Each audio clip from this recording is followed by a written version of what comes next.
Après Manille et Hameaux, c'est au Vésinet qu'il faudra désormais lever le pied. À partir du 1er janvier, la vitesse dans les rues sera limitée à 30 km/h.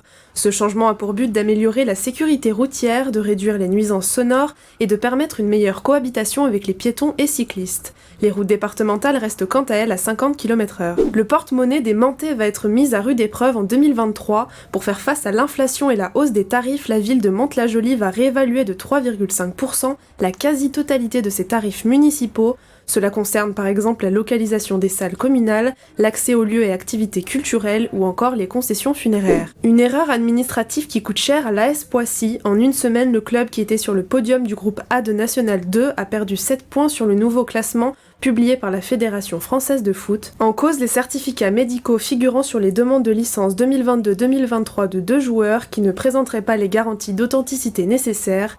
La commission régionale de discipline a donné gain de cause à Rouen, avec qui l'AS Poissy a disputé un match le 10 septembre dernier en leur donnant la victoire sur tapis vert, avec 4 points en moins pour Poissy. Le club s'est également vu retirer 1 point en moins pour les 3 rencontres précédentes, Rennes, Blois et Granville. Le club pourrait faire appel de la décision. Plus que quelques jours avant le réveillon de Noël, et si certains d'entre vous se demandent déjà comment se débarrasser de son sapin après les festivités, le calendrier de la collecte des sapins naturels a été donné dans plusieurs villes. À Guyancourt, le ramassage se fera le 9 janvier 2023, le 10 janvier pour Montigny-le-Bretonneux. Les deux villes mettent également à disposition des lieux de collecte à partir du 26 décembre. Les collectes en porte-à-porte seront supprimées pour la plupart des villes de la communauté d'agglomération Versailles-Grand Parc au profit des lieux de collecte.